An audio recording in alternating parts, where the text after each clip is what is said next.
Do it. Okay, welcome to the jungle, guys. Thank you all for being here. I am Henry the Grape, a community manager of CyberKongz, and I am here with Owl and Inverted, two great friends from the CyberKongz.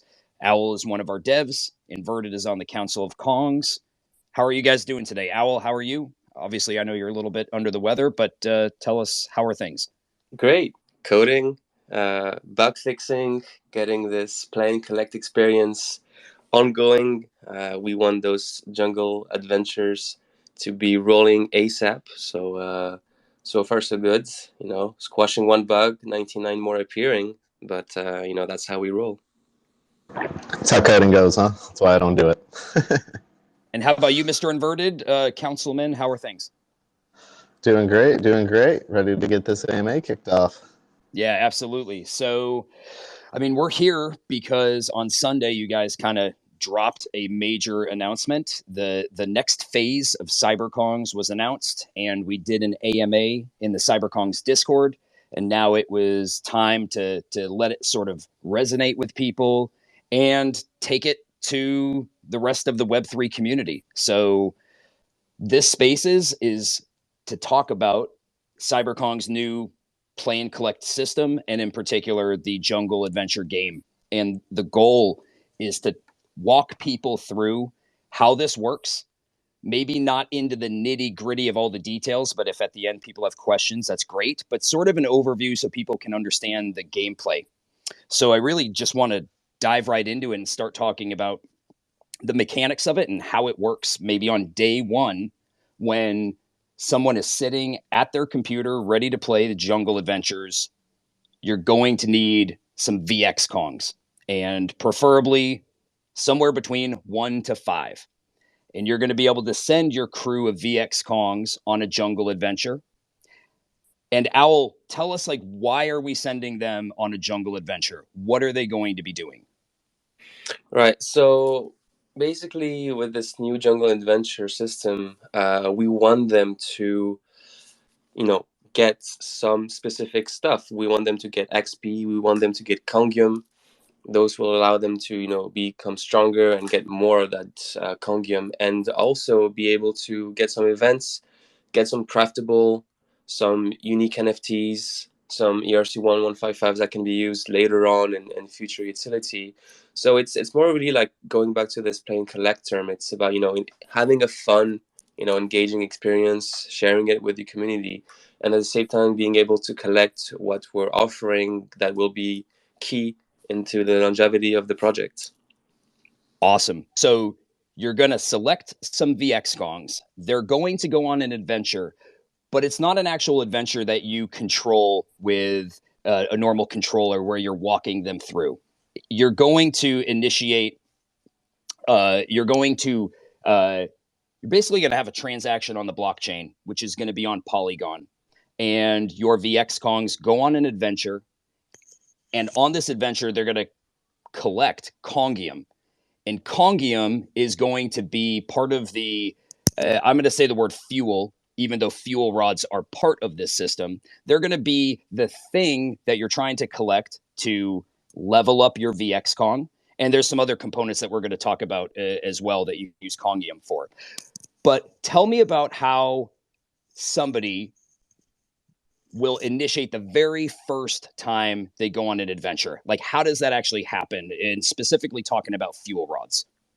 Yeah, so just before that, let's go just a bit back, because before being able to play, you'll need the VX Kongs on Polygon. So it all starts on mainnet. Once we've deployed everything, you'll need to bridge your VX polygons from mainnet onto Polygon, and from that moment on, you're pretty much ready to go. If you want to play with Charms and Banana, that's something additional. But once you have them in Polygon, you have to create a crew, 1 to 5 VX. And then once you have your team, you're on the go. You need those fuel rods, of course. You generate enough per Kong to do one run every day, or you can use bananas. And from the moment you click that send button, wait until the confirmation of the TX. And then there you go. You have your Kongium, you have your magnificent crew that comes back with their loot, the Kongium, the EXP, potentially some events that gains you more XP or Kongium, or even some of that loot could be craftables, NFTs. So that's pretty much how it goes. It's quite quick. There's no waiting time for now. There's not much interaction. I mean, there is interaction, of course, but as you said, it's not about moving them around, doing some decision making. Not of that yet. Maybe, who knows? Kongz Lab is always in the works, but that's something for now. That's how it works. The foundation. Okay, so in a 24-hour period, you will accrue enough energy to basically get one fuel rod, and that's for each VX that you've bridged to Polygon. You can use that fuel rod to go on an adventure, correct? Yeah, exactly. So each VX that is in a crew, doesn't matter the crew, will generate one fuel rod per day. And to send a VX on an adventure, you need one fuel rod. So if you have 5 VX, you need 5 fuel rods per crew for that specific crew. Okay. And any runs after that first free run, you can use Banana to send them on the adventure at a rate of 0.4 Banana per VX Kong. So a full set of 5 VXs on a crew is going to cost 2 Banana, right? Yeah, that's correct. That's correct. If you're impatient and you can't wait the next day to play, 2 bananas to go for an extra run, and you can go unlimited. That's the cool thing about it. Okay, and one key point that we should probably mention is you can store up fuel rods. You don't have to use them the same day. So if you stored up 5 fuel rods for your VX, you don't have to use them, day 1, day 2, day 3, day 4, day 5. You could use them all in one day, but only one of those runs will you actually receive EXP on the free run. Is that correct? Yeah, right. So basically, we've created a system where we will reward people that play on a daily basis. There is one free XP to get every day. Doesn't matter the run, whether it's a fuel rod run or a banana run. If you play once a day, you'll get one free XP. If you play many runs in one day and you miss those 9 days in the season, you're missing out on a 9 XP per VX for free. You'll get the XP on that day, but then any additional runs with the fuel rods won't generate an XP. So, there's a bunch of strategies that can come in, if you decide to use a charm and everything, but yeah, you're missing out. We're trying to promote this, pushing this idea of playing every day. And I know in this crowd, I guarantee there's some hardcore gamers that are thinking like, okay, why does Henry keep talking about the same thing over and over again? I'm trying to cater to our least common denominator, which is me. Somebody who maybe isn't a hardcore gamer, but wants to understand the mechanics of this. So I'm trying to break it down at a real simple level for people. And for a lot of people here, they may be like, well, just read the documents and you'll totally understand it. Some people may not. So you're sending your VX on the adventure. They're earning Kongium and they're earning EXP. And ultimately, they're earning those things. You can use Kongium for a few different things, but one of those things you can use Kongium and EXP for is to level up your VX. So I want to know, why would somebody want to level up their VX? Right. So very simple. For now, well, not for now. There's two reasons why you want them higher up. First one is the Kongium each VX can find in a run is dependent on their level. So to give a perspective, level 1 VX will be able to get any VX level 1 will be able to carry anything between 1 and 5 Kongium ores on a specific run. So that's already pretty sweet.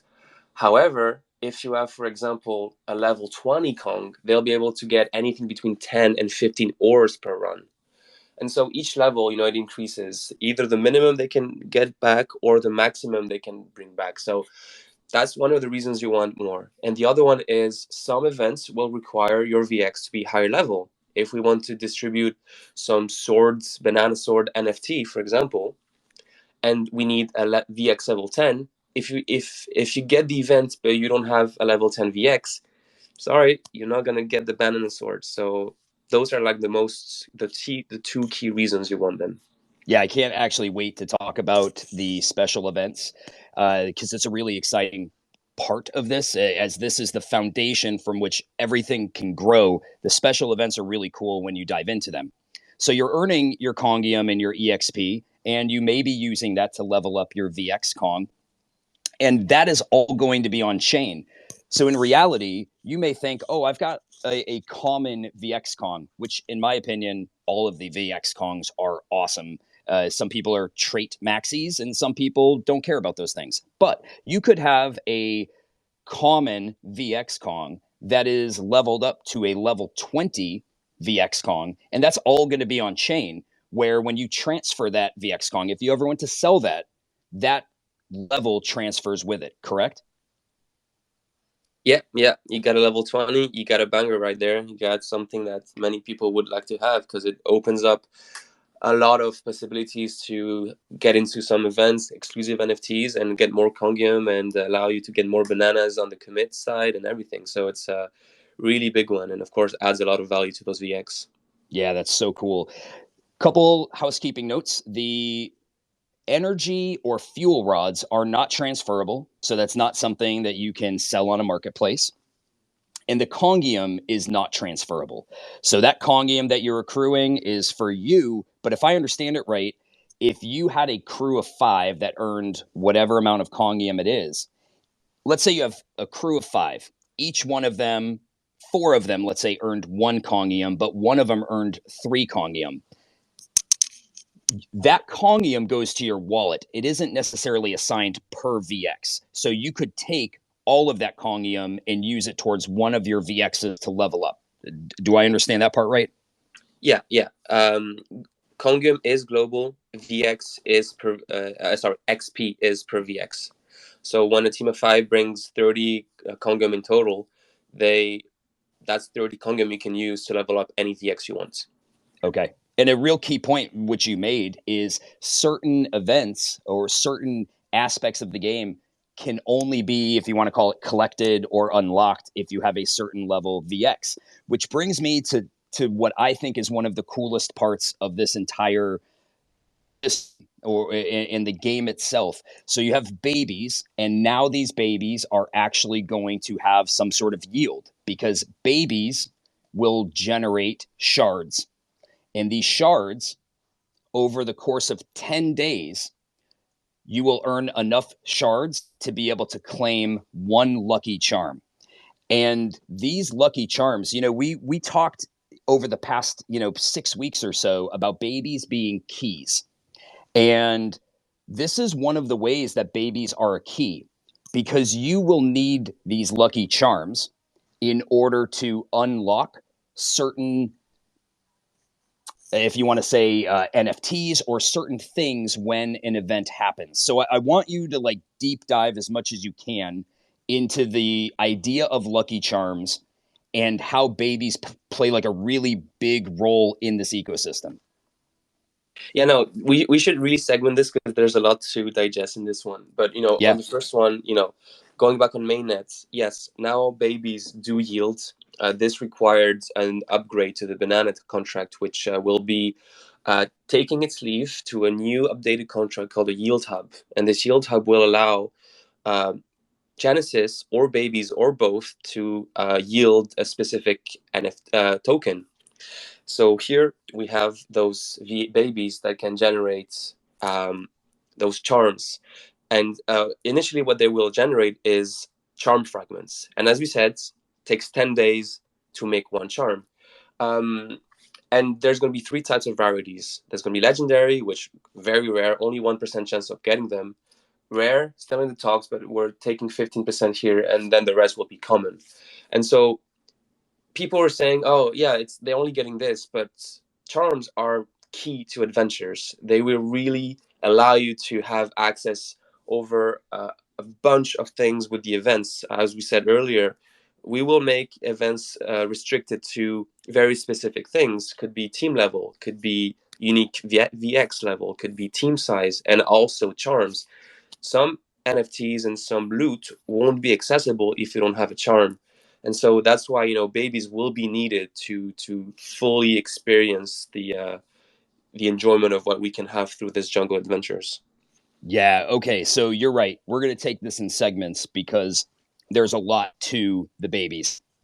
So you've got your VXs. They're going on an adventure run, and you have a baby that has generated a charm. And a charm is an ERC1155 token, which means it can be tradable on a marketplace.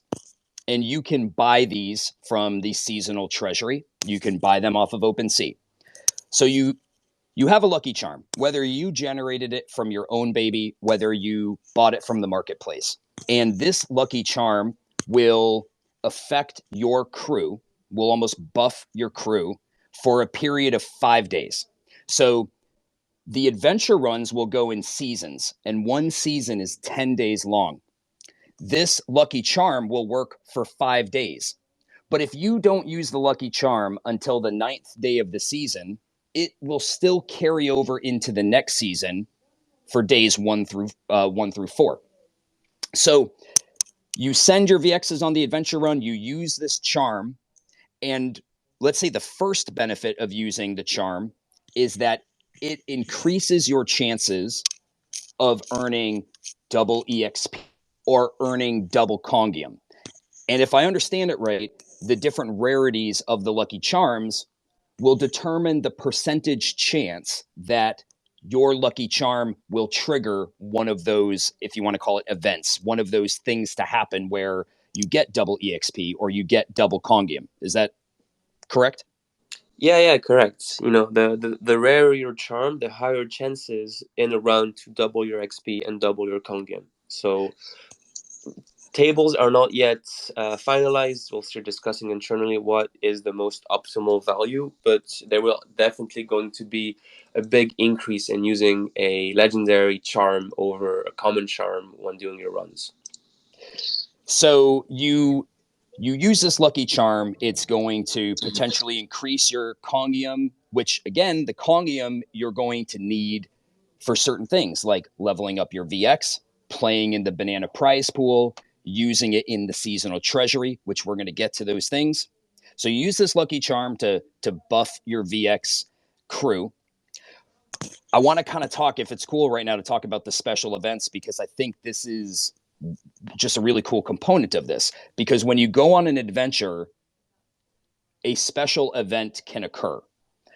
And if a special event occurs, certain things may or may not happen if you didn't use a charm for that adventure run. So can you kind of explain the whole concept of the special event and what kind of things you might get out of a special event when using a charm and when not using a charm? Yeah, for sure. So one thing to say is that the chance of having an event happen won't increase if you have a charm or not. Those remain static. What changes though is that if you do have an event that happens to you, there's going to be some specific conditions that need to be met. As I said earlier, can be team level, can be amount of EVX in your crew, but most importantly and relevant in this conversation, this discussion right now, is if you have a charm or not.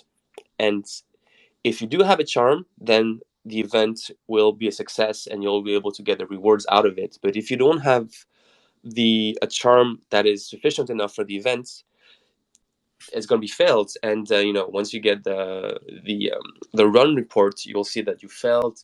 Big frustration, of course, because those events are going to be bloody rare. But what is cool about this is that behind those charm specific events is going to be anything that is going to allow you to get even more engaged with the Kong universe. It could be loot, wearables, could be craftables that can be used later on to craft those NFTs that you can wear. Could be a bunch of things that we still haven't revealed, which I can't reveal yet. I'm sorry. So it's about giving to the community in a very tight way, and the way that you collect. And play and collect came from this. We're not trying to mint infinity. We're trying to cater and give it at a pace that we like and that feels right. Okay, so is it possible in the future that you go on a run, you use your Lucky Charm, and that you could potentially collect a new NFT that the CyberKongz are releasing through a special event? Is that part of the system where that could happen? Well, yeah, 100%. That could happen. We could also make some stealth events, and there's NFTs that people never saw or knew that were there, and then they discover them with those events. So there's a bunch of things that can really be cool with it, and people can discover a bunch of new things that can open up speculation on what's going to happen next. So that's really the super exciting thing about it as well. And that's why you're saying that this is the foundation, because this literally is the foundation. A ton of different options can be built off of this. One of the things that I think is going to excite a ton of people is the seasonal banana prize pool. It might seem like, if you're reading through everything, it might seem complicated to some people. Maybe that's just me. I understand it now after reading it like 14 times. But one of the things you can use your Kongium for is the seasonal banana prize pool. And the banana prize pool is basically a pool that consists of either starting with either 5,000, 10,000, 15,000, or 20,000 banana. And that pool will increase based on how many people have used a banana for their adventure runs. So for every adventure run that somebody uses banana, let's say, to pay for, 50% of those bananas will get added to the banana prize pool. So if we start with 10,000 bananas in the prize pool, and if we had 5,000 bananas worth of adventure runs in that season, 2,500 of those 5,000 bananas would get added to the banana prize pool. And you can use your Kongium to, if you want to call it, play the banana prize pool. But I want you to explain not only how that works, but the gamification of using your Kongium, because you have to be very, I don't want to say careful about when you use it, but there's some reasons why. So yeah, explain. You've decided, I want to play the banana prize pool this season. What does that look like, and what are things you want to be thinking about? Yeah, so the way you commit to the price pool is very similar to a staking mechanism. You commit, you say, all right, I have X amount of Kongium. The price pool looks juicy, and you decide to commit. And the way you get your reward is at the end of the season, the percentage of Kongium you've committed over all the Kongium that has been committed by everyone. This will give you a percentage. So you could be 10% of the commit pool, for example. And this will mean that you will, at the end, get 10% of the price pool. As you said, the more people use banana runs, the bigger the price pool. So, on specific seasons where people have spent a lot of bananas, it makes sense to try to commit a lot of Kongium if you've saved up to get a bigger share, because you get more bananas, and bananas will help you to get more runs if you want. And so this is one of the major things. It becomes a game, a mind game, with trying to figure out, should I commit or not? Because not only that, and we'll get after this, it's also good to save up your Kongium for other stuff that are not related to the price pool. Okay, you may have mentioned this, and if you did, I just didn't hear it. When somebody decides to commit their Kongium at whatever point, because you don't lose your Kongium after each season, it carries over through however many seasons you want. But at the point that you decide you want to play the banana prize pool, you have to use all of your banana to the banana prize pool, right? Yeah, that's correct. That's one thing I told you a minute to say. It's all or nothing. So the moment you decide to commit and play the prize pool, you have to spend all the Kongium you have on associated to your wallet, to your address. So that's also something that is quite interesting, because yeah, all or nothing situation is very, it's binary, of course, but it's that's it. You've saved up for 100 days. You saved up for 10 seasons. Yes, you're gonna get a massive share, but you don't have any more Kongium left afterwards. And if in that season no one has committed banana, then you could have think, oh shit, like I spent so much and people didn't commit this season. So a lot of those things will come into place, and this is where the mind games come from, and it can be really interesting to see how people adopt and play those.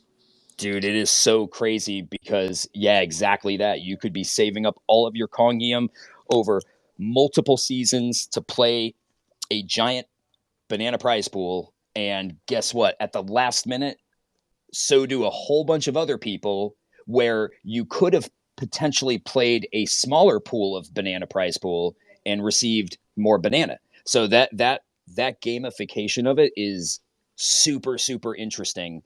And I think it's got a lot of people excited because we're not talking small pieces of banana. These are giant pools. And to anybody who's kind of wondering, well, where does this banana come from? This is part of the V2 banana. There will be if the vote passes and we reach quorum, there will be a pre-mint of about 9.14% of the total supply of banana, which I think is about 3.3 million or 3,350,000 banana. That's basically going to be locked in a contract for the CyberKongz to use to fuel the banana prize pool. And I think the feedback from the community has actually been really good because I think they understand the burn mechanic of the banana prize pool. So I think the CyberKongz have shown over the past, however many months it's been, 10 months, that they've been good stewards of this space. And I think the community trusts that this system has been put into place to actually benefit the holders. So I know personally, I don't have a problem with it. I think it makes a lot of sense. But the gamification of the banana prize pool is insanely interesting. And I think there's going to be a lot of people that are there's going to be some people who are right out of the gates going to be trying to level up their VX. And there's going to be a lot of people who are just going to be trying to play the banana prize pool to get more banana, to go on more runs. It's crazy interesting, man. I think you've done an awesome job with the team in creating this ecosystem. And another part of this is the seasonal treasury, which I don't see as much being talked about it because there's so many other cool components with leveling up your VX and the banana prize pool. But talk about the seasonal treasury. What is it? How does it work? Why do we care? So when you say the treasury, you're meaning the 10% that is being sent back to the treasury, basically. Oh no, you know what I'm referring to is the banana, the seasonal treasury on the first come first serve shop. Right. Sorry. Yeah, my bad. I got confused here. You're good. God, no, yeah, exactly. So one thing you said is that every start of the season there's going to be a NFT item shop. We'll call it a seasonal treasury, and it starts on the first few days of a new season. And if you haven't committed any Kongium to get some of the bananas from the prize pool, you'll be able to spend those Kongium on those items. So there'll be many different things. There can be Lucky Charmz. There can be some items, some wearables. Can be some loots, some exclusive NFTs. Can be some craftables, and they'll be restocked each season. And very low cost, of course. Going back, like maybe there could be some loot crates, for example. They're going to be very limited. That opens up for some cool stuff, and they're going to be very high price. Because if you don't participate to the prize pool, they can't cost just one Kongium each. It's gotta be a serious dent. And because they'll be limited, you'll try to want one as well. And the only thing is it comes on the first come first serve basis. So if you've decided to save up on those, you got to be quick. Got to have quick fingers on this one. But it also can be super interesting because if there's some new NFTs that came out and no one has them, of course you want to be the first one to get them.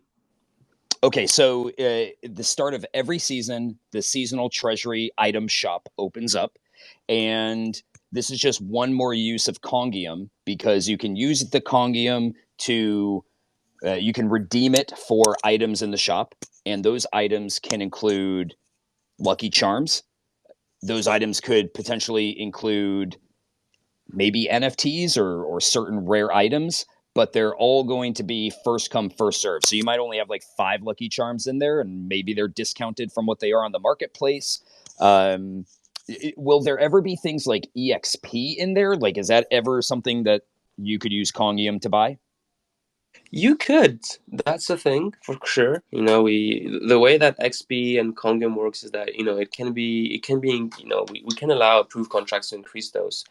We're not taking it out, but for now, no plans of having EXP bags. It's not. I mean, it's a thing, but we'd rather distribute the cosmetics, the things that will allow you to look cool with your VX, and that can be used in other games. That's the cool thing about it that you haven't mentioned is that we can also airdrop some on this treasury shop, we can airdrop some partner NFTs. Like imagine someone could get a unicorn, for example. That would be cool. Like there's all those things that, this interoperability that can be done. So it's really, really cool the way that it's an engaged distribution tool. Okay, Al, you know that I am a total simp. So explain that part right there with the unicorn. Like maybe the mechanic of how that could work to airdrop, another NFT via this system. So you can't technically drop an ERC-721. The logic would be a bit too complex and doable, 100%, but not needed in the way that the contracts are done. Instead, you can just wrap these NFTs in some sort of like ERC-1155 tickets. So think of it as like a ticket that entitles you to get an NFT. So in the same way, we've built the Wrap Genesis Kongs, and 100 of those tokens gets you a Genesis Kong. Here you have one ticket, one ERC-1155, and if you claim it, you'll be able to get a unicorn from a prize pool, for example. I'm not saying we're going to do something with unicorns, but I just use this as an example. Could be anything else, but that's basically it. Like we can issue NFTs in a wrapped way, which is really cool. That is super cool. I do want to have people queue up for questions. I know there are people that have their hands up, so we're going to start getting into some questions. I just want to kind of do like a very basic recap, and then we'll open it up for Q&A. So you have a VX Kong, and you're going to bridge your VX Kong or Kongs over to Polygon. And they will, we didn't go deep into the lock registry. I'm sure people will ask about it, but you're going to lock your VX, which is going to enable you to play the game, but you do not lose ownership of it by locking it. This new locking registry is sort of the basis for a lot of this. So you send your VXs on an adventure, which is going to happen fairly instantly, and they're going to collect Kongium and EXP on the adventure, or they could. That Kongium can be used to either level up your VX, or you can use it to play the banana prize pool, or you can use the Kongium to get items out of the seasonal treasury. If you have a baby, you will yield shards or whatever it's technically going to be called. And after 10 days, you're going to get a Lucky Charm, or you can redeem it for a Lucky Charm. Those Lucky Charms are ERC-1155s, and they can be sold on a marketplace. And if you don't have a baby, you can buy charms from the marketplace. That charm is going to be used to enhance or buff your crew of VX Kongs for 5 days. And it's going to enable them to potentially collect more Kongium, more EXP. But also, if a special event is triggered, certain things can only happen if you've used a Lucky Charm during that run. And basically, this process, of which you are going to be able to play for free every single day, but this process can also be repeated 100 times a day, 200 times a day, if you want to use point for each VX for each run. So you're not limited to just the free run. You can use as much banana as you want. And when you use that banana, half of that banana that you just used will go into the banana prize pool. So it just has all these amazing mechanics to it that, like, dude, when I say I cannot wait for this to be launched, I cannot wait. It is incredibly exciting.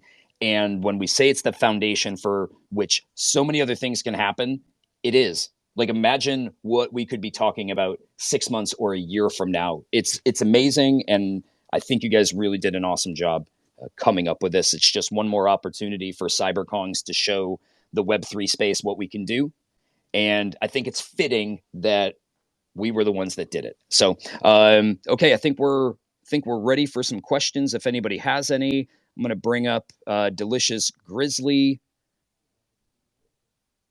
Bring up a few here. So, Delicious, if you are there, go ahead, my friend. Kush here. I think they're connecting here. Yeah, I'm here. Thank you for letting me in. Oh, bye, Top.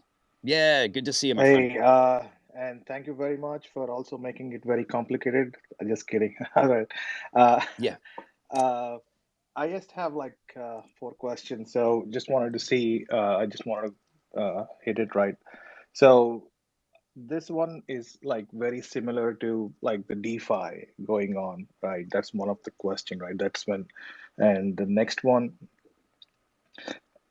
this the transition period for this game until the sandbox comes out and get the user engagement in the meantime to get them started to go into the metaverse. And one more question is that, this the is this game like on a web browser? I go and just click on, hey, go for a run, get me a Kongium, as simple as that. Can this be like automated for the users who are, maybe doing a full-time job, who don't have much time, but they still want to do it rather than them going every day and playing? That's pretty much. Yeah, good questions. Owl, do you want to take that one? I'll take the Sandbox one. So you could think of it this way, like, but it wasn't really the intention of trying to build this while we wait for Sandbox. We just wanted to build this because, it's been something we've been thinking about for, many weeks, many months. And it just felt, it was an organic build up to thinking, yeah, this just feels right and we need to push it. It's just nice that, hold on. God, sorry. No, you're Yeah, good. it's just funny that, at the same time, yeah, Sandbox is, I don't know how close it is to be, releasing their stuff, but yeah, you can think of it as a patience game for that. But it wasn't really the initial idea about this. I didn't really get your DeFi question. I've inspired myself from a lot of DeFi protocols to how a lot of how the game works and how it is inspired. A lot of the committing and the yield hub stuff. It's inspired from Yearn and staking contracts. But other than that, when it comes to automation, for now, there's no how do you call that? No comments to say on whether we want to have automation or not. For now, it's just like we want to have this to be engaged. We want people to have fun. It's, as you said, it's on a web browser. It should just be, click and play the run. So it shouldn't be taking much of your time. And it's not something where you need to have like an hour length of focus. Hopefully I answer your questions. Yeah, sure. Yeah, I think something to keep in mind too is that it's not like you mentioned meant to be a DeFi mechanic system. It's a gamified minting experience. So it's really the main focus about distribution for future Kong assets, and rather than like the traditional whitelist, gas burn type situations, we can use a system like this that then encourages the gamification aspect of it and making it an experience rather than just kind of all right, I got to go grind discords or things of that nature too. Yeah, sure. Yeah. Because Yeah. this all it's coming out because there should be some kind of I know that's a very bad word to use, to utility for the beebs to come out and then gain something out of it, and then you are kind of giving away the Lucky Charmz as a DeFi staking mechanism as an NFT to the users. That is, can have value in the future as well, because that's what you used to play. That's when I'm, connecting the dots to, DeFi in an NFT system, right? So, Yeah. No, the babies are going to play a crucial role in this ecosystem. So the fact that they yield the shards, which can be redeemed for the Lucky Charmz, I think gives like immense benefits to the holders. So thank you for coming up and asking your question. It was great to see you. Kush, are you up? Yeah, can you guys hear me? Gotcha, bro. Good to see you. Yeah, good to see everybody. Hope everyone's doing great, having a wonderful Thursday.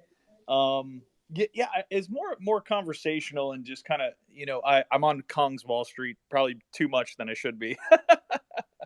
And it seems to be like there's like a split of like the announcement of like some people are happy about it, some people are still confused about it, some people are excited. And there's always conversation about, the next, when do we get into 50 ETH and 60, and are we ever going to get there? I hope we do. I think we will. Why make it so complex, of kind of a turn or a decision to make babies and VX like this complex thing as right now, because we're all still learning about it, instead of making it maybe simpler like some of the other blue chip projects have? What was the methodology and thought process behind that? Right, I can take it. It's a lot to take in here. But so it is quite complex. It's a lot to take in, but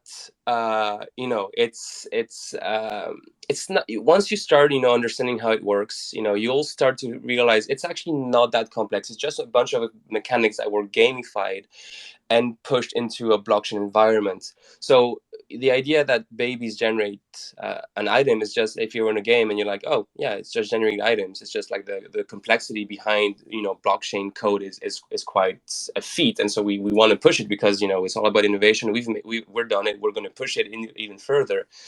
And then why complex? Well, there's a big thing about why we're trying to push play to collect. And we're trying to be very specific with this because we don't want to go and fall into this.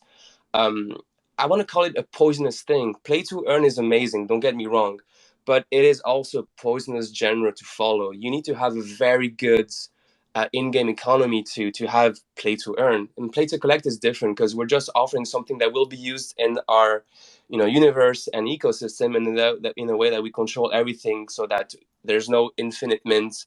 There's no people that don't feel left behind. We want to try to engage everyone, and what feels complex was just what felt right for us to try to give utility and reward people, whether they have all the assets in the world or just one VX. Got it. And why, in your opinion, maybe like the big sell-off? Were there people just taking advantage of obviously a hyper bull run there with the excitement and then sell, or do you think it was okay, this isn't what I thought it would be? I was looking for mutants or vampires or something, houses in the sandbox. What's your opinion on that? It's a mixture of many things. I would say it's buy the hype, sell the news. People trying to exit. As you said, maybe some people didn't like it. That's fine. To each their own opinions on this one.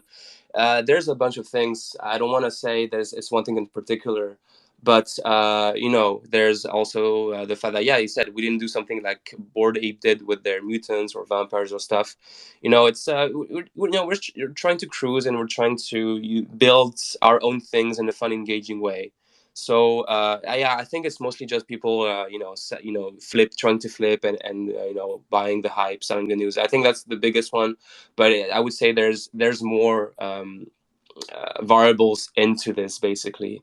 But yeah, it's we don't want to try to push new things like it's a new mint. We want to at the moment we decided to prioritize people that believed in us from the beginning, and making this a community update.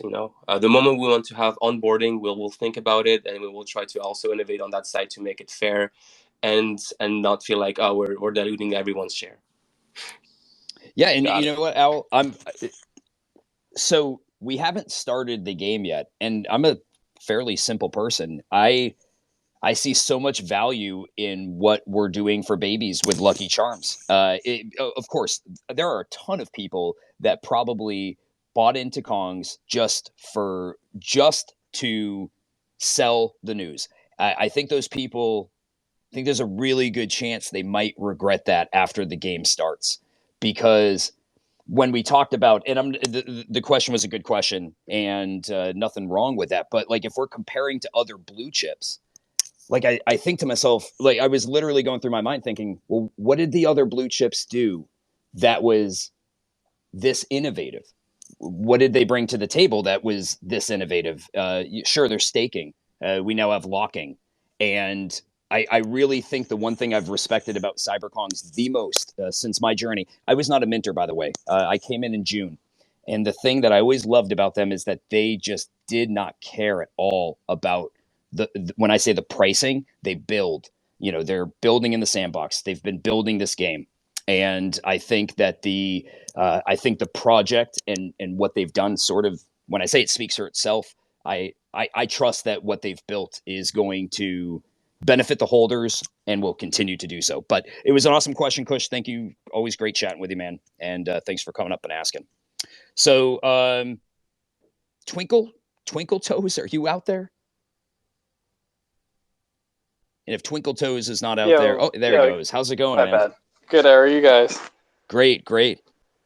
And I actually just want to add to that point where it's kind of been a theme in the Kongs community for those who've been here for a while. It seems like every time there's an update, whether it's dropping bananas at the first case where no one really understood it until the price was where it went to. So it's kind of like those who learn now and engage will be the ones who reap the most benefits, in my opinion. But I just want to say I need to take a long hot shower and think about my strategy going into this. Every time I read more about the play to collect it, a new thing sparks my brain on how I want to go on my adventures. But my question is there any way to see the amount of Kongium that's going to be in the banana pool? Like, is there a way to, I mean, obviously at the last minute, someone could put in 10K Kongium or whatever, but is there any way to see how much is in the pool already? Yeah.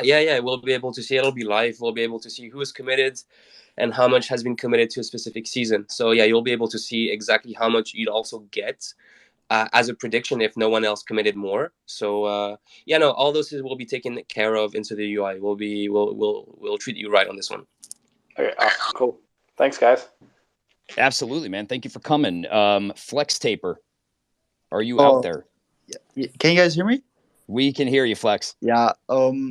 Basically, I'm super grateful to be here. But Twinkle just asked exactly the same question as I wanted to ask, so it's done. Thank you, guys. Well, Flex, always great chatting with you, my friend. Of course. Thank you for having me. Yeah, of course. Seraphine, if I said your name right, apologize if I didn't. But if you're there, go ahead. Yeah, can you hear me? Can hear you. Yeah. Just had one question. If you, for the Kongium commit to the prize pool, can everybody see how much is being committed, or is it hidden? No, it is. You could see it. You could see.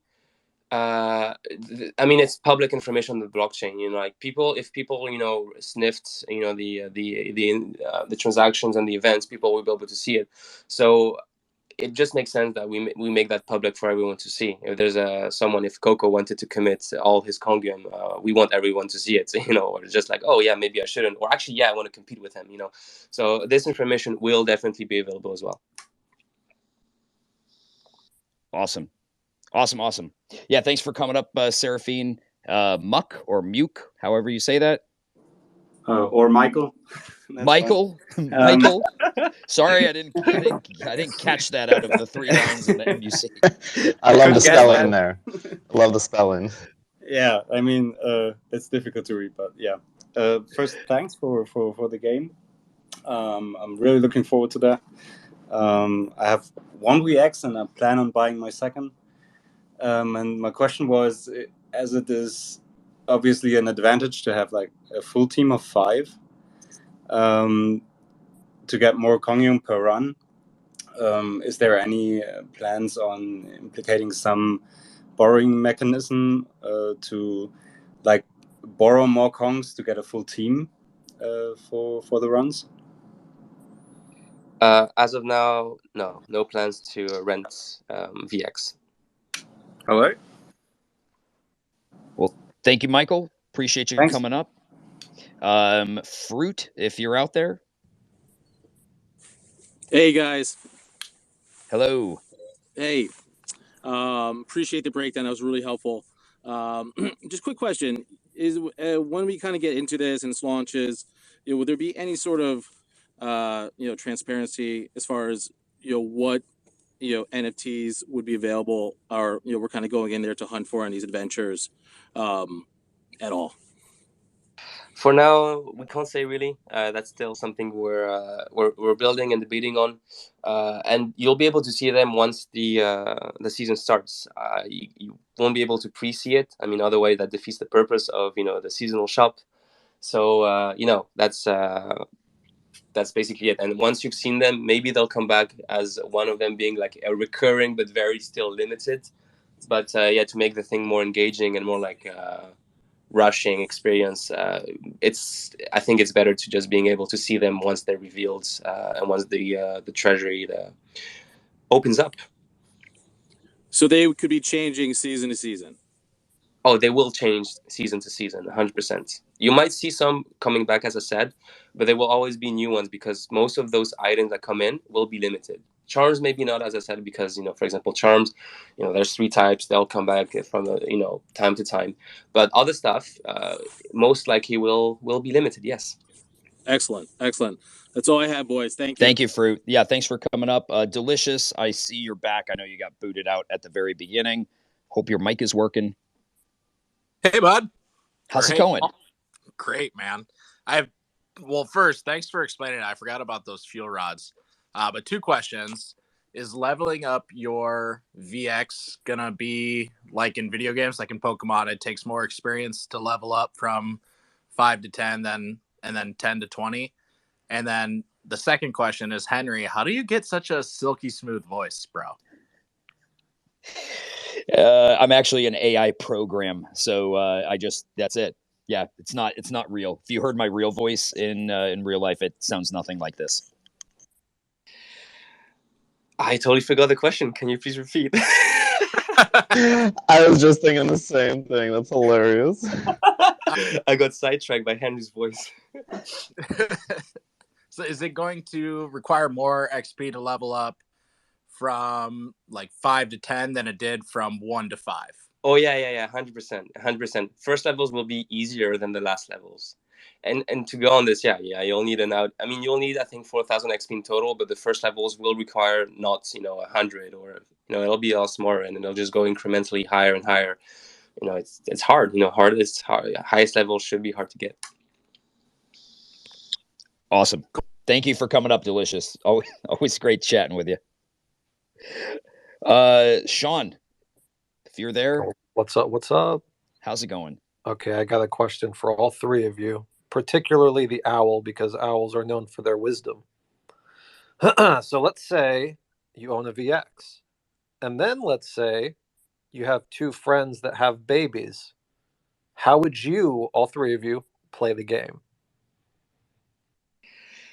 I'll take it. I mean, if I had 2 friends that had it, I'd ask them to give me the Lucky Charmz. Would they? I don't know. It's always a good one. But assuming your setup right now, you'd have a crew of 1, a solo team. But solos always are cool.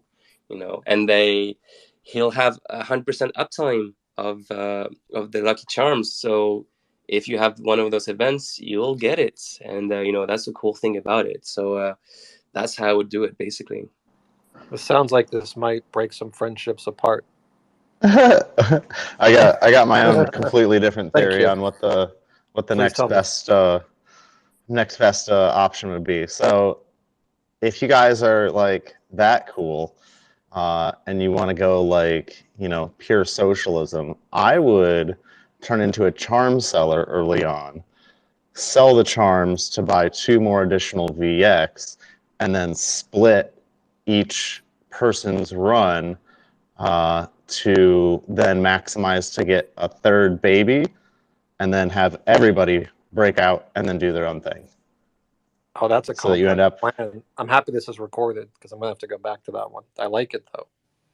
A lot of moves. that makes a lot of sense, and yeah, I'm really interested to see how many people decide to do exactly what you're talking about. Link up with a friend. I've got a VX, you got a baby, or I got 2 VXs, you have a baby, and see what people are working out between themselves. Because I genuinely think I think there are some people that are not seeing the significance of these Lucky Charms, but I think it will become increasingly more clear when the game starts. So I think it will behoove most people to link up to some degree to be able to. Oh, may I ask one more question, Henry? Yeah, of course. Henry Owl CyberKongz, may I join your crew? Will you buff my crew? Oh, give up. I personally couldn't. My babies. I already have someone. That I'm going to be buffing with. If that makes sense. Oh man. Yeah, sorry, buddy. Owl, you want to buff my crew? I'm selling all my charms to Coco at 1 ETH per charm, so I'm okay, thanks. Charm seller. Buff my crew. Too funny. Sean, the good news is this: they're going to be on the marketplace. There could be some in the seasonal treasury. So this is the awesome gamification of all of this. So looking forward to it. Great questions, man. Thank you for coming up and asking. Thank you. Yeah, it's good to see you. Case, if you're there. What's going on, guys? Appreciate the opportunity. Yeah, so I was one of the, I guess, few in our community that didn't have any VXs. I was stupid enough to not keep any.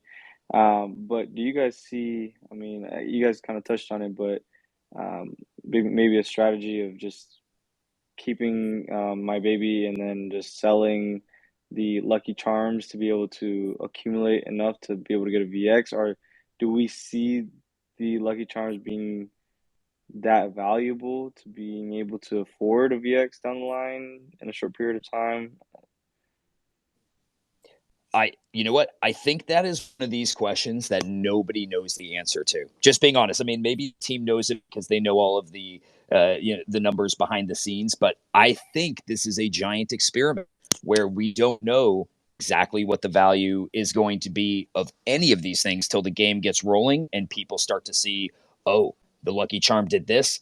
We as a community are the ones who give value to all of this. So I don't think anybody could say, hey, a charm is worth X. I think we're the ones who determine the value, just like we do with most NFTs. So I just for whatever it's worth, I'm thinking the exact same thing. The exact same thing. Trying to figure out formulas to figure out like, hey, how much could this be worth?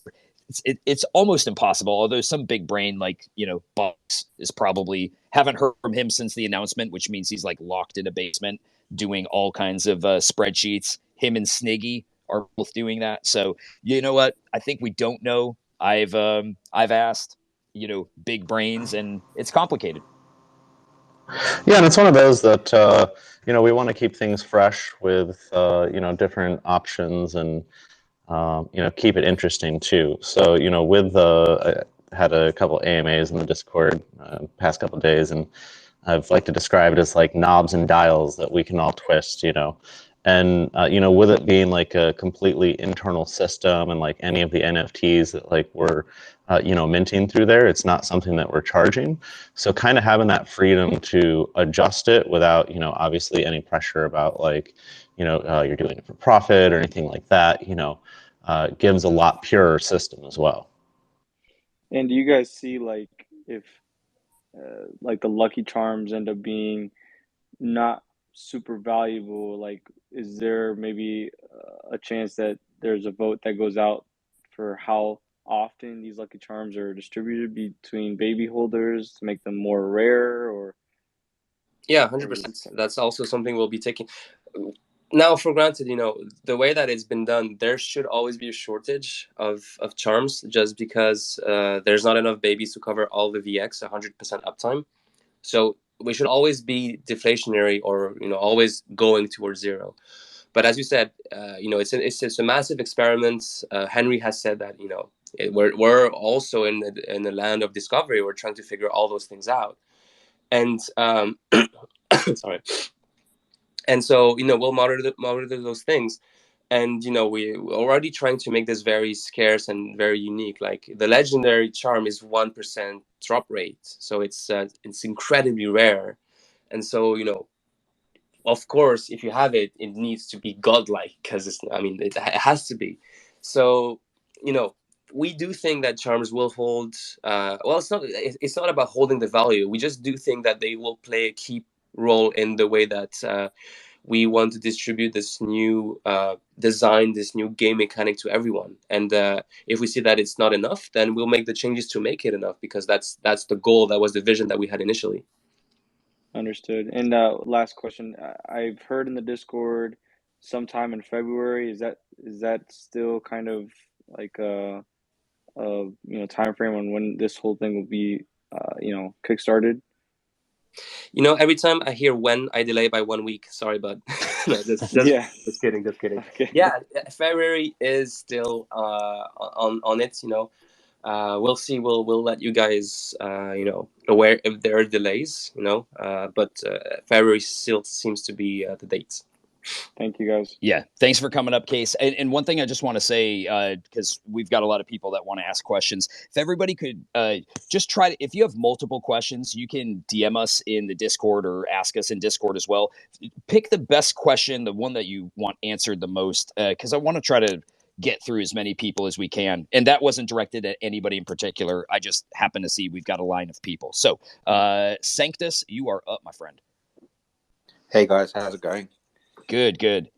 I just wanted to seek some clarification on the use of charms. So I guess where I'm coming from is if I only have one VX and I use a charm with that VX, am I essentially losing 1/5 of the value of a charm because I'm not using it with 5 VX?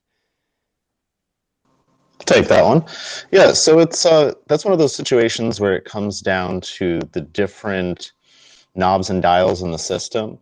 We could have it set for a season where, a solo runner has a high chance of hitting a high Kongium return event that, something like a charm or, things of that nature could potentially help for.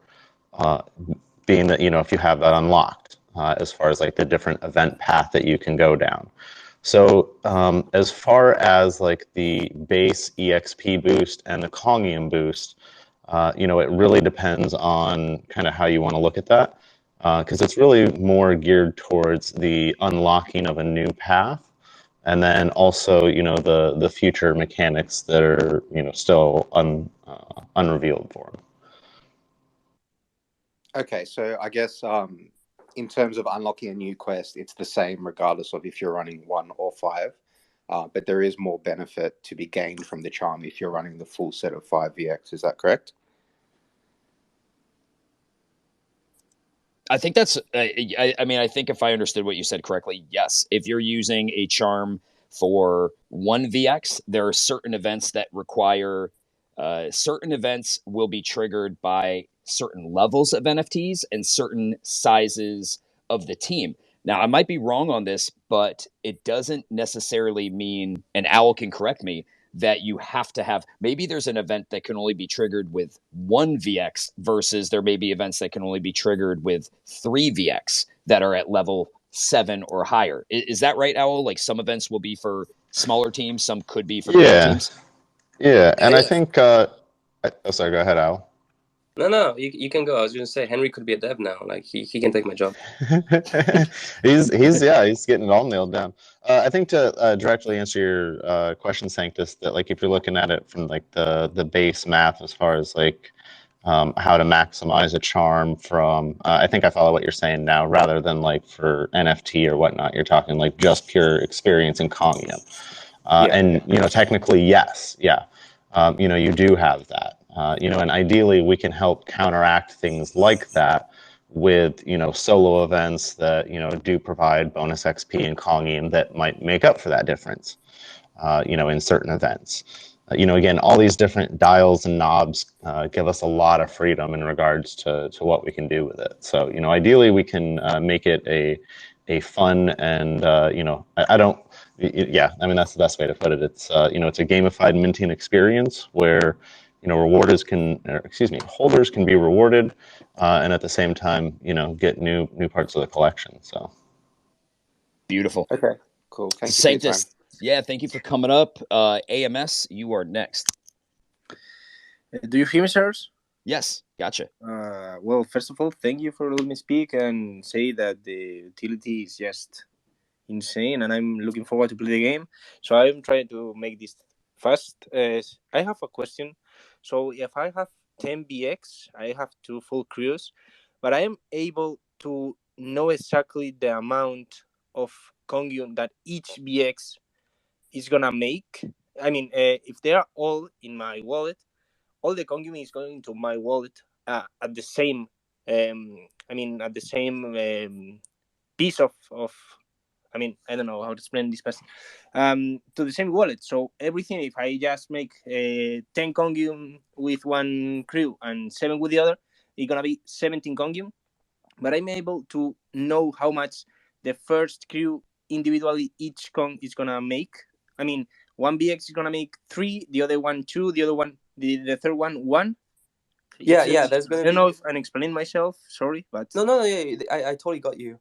There will be a adventure report, roughly, that will tell you how much your VX, each of them, how much Kongium they got. Did they get the double XP proc? Did they get the double Kongium proc? What event did they get?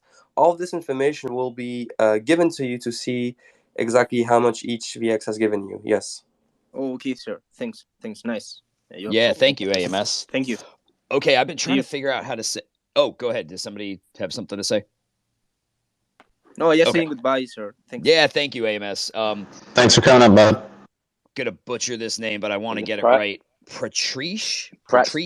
Yes, no, it's Patrice, but we can go with Patrice. Pratt, come on up, my Yep, friend. just go for Pratt. Yep, thank you for letting me speak. Obviously, well done to the team for everything up till now. My question is actually on the VXs. So essentially, my question was, so the VXs currently are, the value is based on the properties, right? So if we go on OpenSea, it's all based on the properties. So in the future, is it based on the level of the VXs? I think the best way to look at that is that it's just an additional factor to consider. I mean, if you're purely a collector for, like, we'll say the metaverse avatar factor and don't want to do the game at all, you're going to go more off of aesthetics. If you're more interested in the play to collect system, you may be looking for, you don't care what it looks like, but you're looking for a higher level. So, I think it kind of depends on, who you are, what your goals are in the ecosystem. And, ideally the play and collect system, is attractive and fun for all holders. But at the same time, for people who aren't necessarily so interested in, trying to maximize that experience, are not going to necessarily care about what level their VX would be. So I think they're all definite options, though. Thank you. That answers my question. Thank you for coming up, Pratt. Okay, Nate, patiently waiting. Nate, how are you, my friend? Oh, Nate not there. Okay, we'll come back to Nate. Tom Drew, if you're out there. Yo, what's good? Can you hear me? Hello. Yeah, we got you, my friend. Yo, good. No, I just have one question. So for the quests, will there be team quests and individual quests? As in, if you just have a 1VX, are you gonna be up against groups of, say, 2, 3, 4, 5, or will there be, like, just one-on-one kind of quests, or how does that dynamic work? I'll take it. So one thing is, people shouldn't consider this as being you versus other crews. You're not competing. You're all playing along, And if you only send crews with 1VX, there may be at some point events specific to having a solo crew with only one person, 1VX, sorry. And then at some point, maybe there's going to be events where you need a 2 people, best friends, or 3 people, So it all depends on when they get released and when we take those out, basically. But it's no competing. It's all playing together, buddy. No competing for now. Oh shit! All right, nice. The whole strong. What's the saying? Kongs strong together. That's the one you like? Exactly. Yeah. Nice one. All right, sick. Thank you, Tom Drew. Thank you. Nate, I don't know if you're Nate, whenever you get your mic working, just give a thumbs up or something. Word, are you out there? Hey guys, can you hear me? Yeah, we can hear you. Word, how we doing, sir? Doing well, great job per usual, guys. My question was, are the charms going to have individual IDs, or are they just going to be grouped into, like, the rare, legendary tokens from a contract perspective? Yeah, ERC 1155. Charms don't need IDs, they're going to get burned anyways. So there's going to be 3 IDs for each rarity. Yeah, I mean, it's no point having charm number 0. Like, we want it to be burned. Doesn't it doesn't matter. It's not unique. I mean, it is. Legendaries are unique, but they're just rare, really. But that's it. Got it. Thank you. Yeah, you're welcome. Ooh. Alec. Hey guys, can you hear me? Yeah, we can hear you. Yes. Hello, Alec. For having me. Grateful for all the effort you're putting in this. It's fucking amazing. I got a question about experience. I was reading in the documents, but maybe I might have missed it. I'm not sure. Is there a way to actually buy the experience, or the VX can only earn experience once a day? My question is basically if there's if the experience is also if we're able to buy the experience, is there a mechanic that's gonna basically not necessarily protect the smaller players, but the whales would basically be more would be able to get their VXs leveled up quicker? Yeah, I'll take it. I mean, we don't have any plans on having, and I don't think we will ever have plans of, allowing people to buy XP.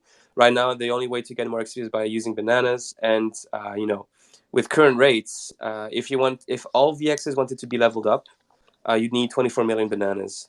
So it's a huge dent on the total supply, and so even Coco would not be able to get all his stuff level 20 basically. The whole thing is, this is going to be a long thing. This is something here to stay, and so, we don't plan on giving away free XP with Kongium or being able to buy it. It's via the banana, which has always been giving utility to everything. So that's pretty much it. Yeah, no selling EXP for boosts or stuff like that. All right, thank you very much. Yeah, thank you. We summoned him from his basement. He is here. It is the Pluto King, the bog. Send the bug. Hey, sweet guys. Yeah, so I was initially going to ask, what word to ask, but he stole my question, which is fine. That's all right. Al answered that well. I guess the other thing, I was talking to Inverted the other day, and I was asking, down the road, is it possible for there to be collaborative adventures or competitive adventures where maybe you're competing for an event against another team, or potentially working with another team to meet a common goal? Inverted, write that down. That's gonna be Is it possible? Is it no, possible? it is. So we have thought about this, and it is definitely something that we have in mind. This was, right now, everything we came up with, a huge amount of foundation, huge amount of research and work. This type of thing that you're saying, Bog, we did think about it, and it's it just takes time really to make all those things. So it'll come in due time. Be patient, my friends.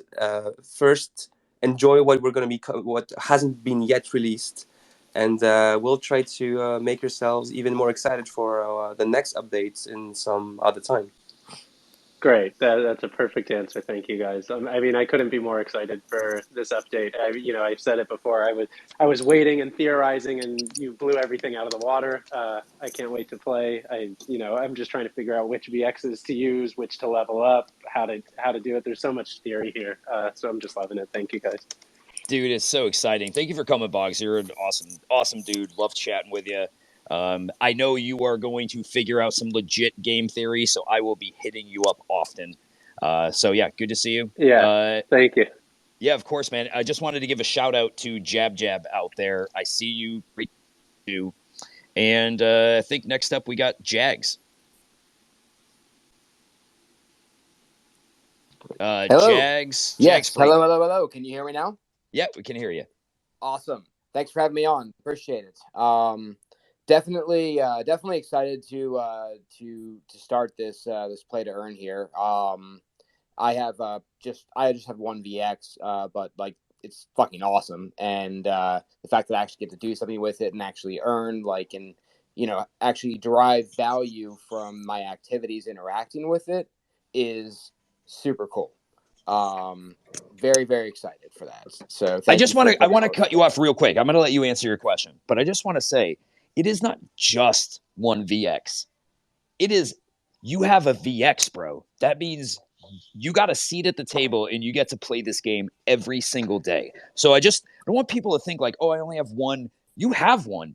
There's a whole lot of people that don't have any. So anyway, just wanted to throw that in there. I know you meant it. I just hear it a lot, and I'm like, oh no, you got a VX, bro. So many people are sitting outside. No, like absolutely, and like I'm really, I consider myself super fucking lucky to have one. Absolutely, I'm really competitive, and I like the idea of winning, and there's things that I won't be able to do because I only have. Anyway, the point is get more money. Yeah, get more money, buy more Kongs. That's the goal, right?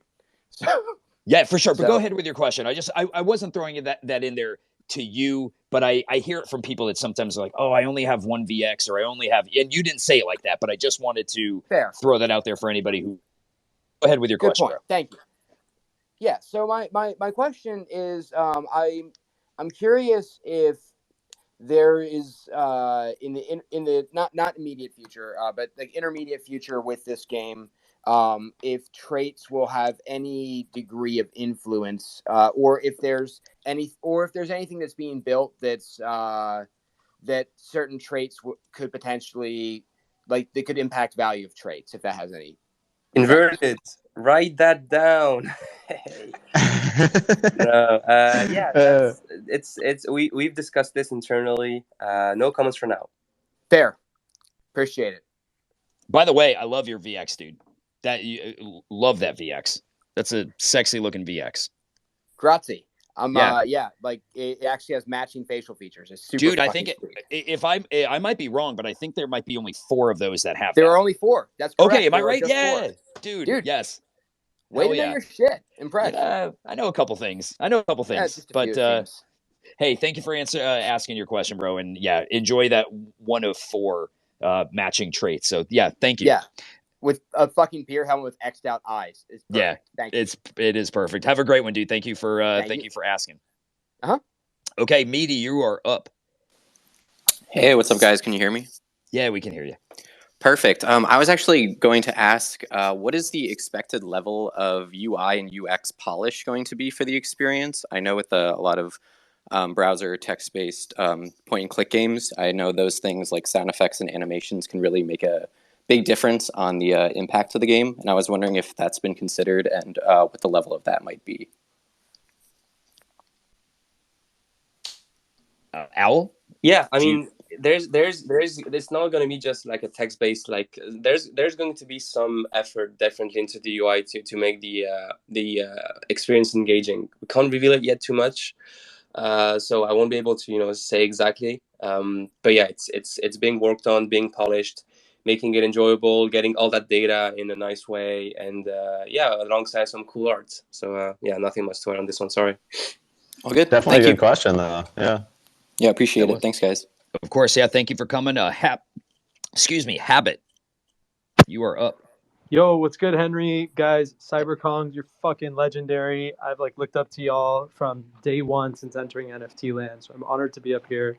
I have a question for you guys. So I've been brainstorming how I can bring value to the CyberKongz community and want to make somewhat of a proposal. I saw that the Kongztank was a while ago on the website, and I just wasn't sure if you guys are even open to that. I know you guys probably have a lot of offers for stuff like that, but just wondering any recommendations y'all have for how I could go about that. Well, I would say this.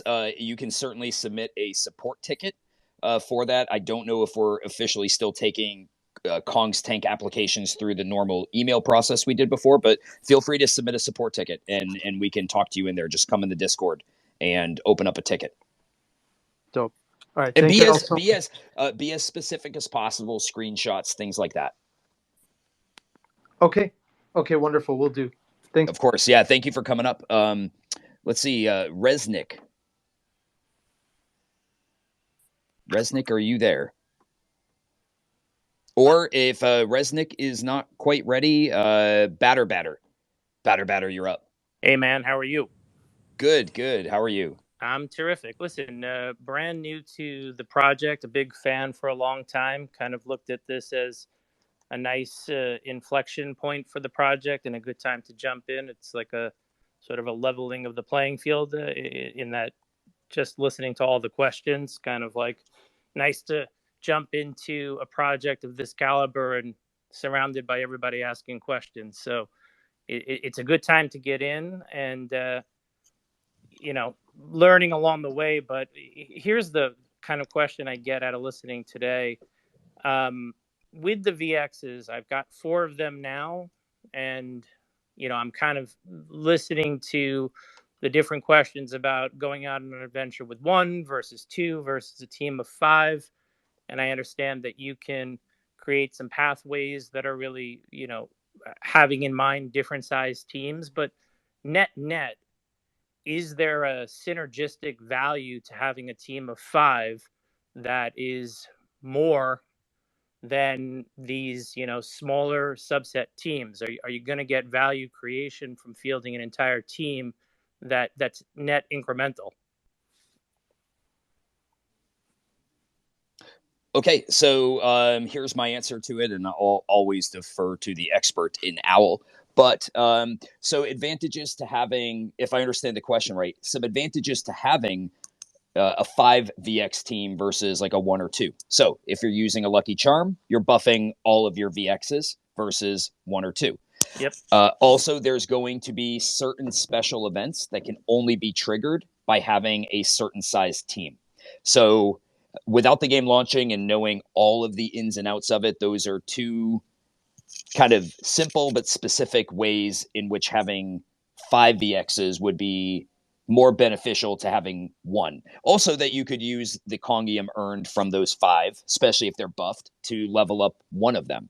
So that at the 35,000 foot view looking down is probably 2 simple reasons why having a larger team would be helpful. Yeah, and I think to answer your question too, part of it, if I understood you correctly, there isn't like a direct bonus for having a full team or anything, as far as like a bonus to experience or Kongium. For I guess the way that I envision the question is like if you have a full team, you would get like a 20% bonus across the board for all of them. There's nothing like that. Yeah, it's kind of like asking, are these sort of 1 versus 1 equal value? So, in an absolute sense, if you're, trying to think about how to get best positioned in the project for the long term. Exactly. Do you, is there no difference in having a bunch versus having a lesser amount? And, asking yourself, well, do I want 5 and a baby? Do I want, 20 and nothing else? Do I want to buy, do I want to, look at the Genesis and say, well, that's still really, trying to think about deployment of assets and how do you take a position? And, again, this is why this is such a great time to be coming into the project, because it's an incredible project with an incredible track record, but, there's a bit of a reset around what's going to be the intelligent way to deploy assets going forward. And yeah, those where, we want to keep it a mystery as well, even during the adventures. There may be time where someone with, or there may be seasons where someone with 5 VX has better results running all 5 together, and they may have better results running them all solo, depending on, kind of how the season is set and how the different dials and knobs are turned. So definitely great questions, though. Awesome. Well, terrific. Looking forward to being part of the journey with you guys. You're doing great. Yeah, thank you for coming here. And Nate, I just got to give you another opportunity. If there was anything you wanted to say, please speak. And if not, hungry. I gotta eat. I got okay. Yeah. I mean, You're no, good. don't worry. What I mean is like I made some good chili, and once this is done, I'm gonna. I want you to enjoy it. I'm gonna ask you one question that I got DM'd to me, and then we'll just close this out. So I was asked if somebody was to get a special item through the seasonal treasury, like the sword you mentioned, will there be any component to leveling up the sword? No comment. Sorry. Okay, good enough. Okay, Rads has been trying to connect, and he keeps getting booted. So I'm just going to see if he is able to connect, and if he is, there's Nate. Yo, sorry, I'm at Disney right now. Yeah, I just had a quick question. Is there like an implementation where, in the future, when we want to release new content and items, we can add it to the Play and Collect? So, like, for example, if one day we decided that we wanted to, if people wanted the option, they could fractionalize a Genesis Kong into 10 hand-drawn Kongs that each yield 1 banana a day. Is there a way we could throw in some type of, let's say, like, serum that would break apart a Genesis Kong into 10 hand-drawn Kongs that each yield 1 banana a day? Is that an item that we could add? Or can we add items into Play and Collect in general in that nature? It is definitely possible. Having those things, as you said, like you can mutate NFTs and change things. It's definitely possible, but it would be something additional. We don't want to break apart the current collection, all those things. So it'll be something that will come in the future if we ever do that. But we could like add items then to the Play and Collect other than the ones that are already like preset, right? Can you repeat that? Sorry.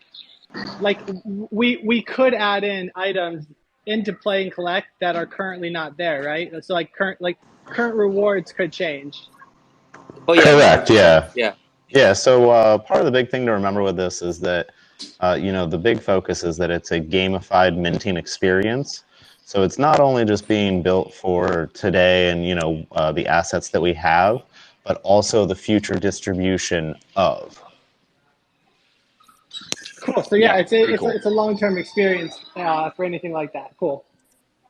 Yeah. Awesome. Thank you, Nate. Thanks for stopping in. Hope you enjoy your time at Disney. Rads, if we take one last question with Rads, because he's been trying since the beginning to come up. If your mic's working. Hey, sorry, Henry, my phone's been messing up, but thanks, gentlemen. Mine's a quick question. When we start leveling up our VX, are we going to see any cosmetic differences?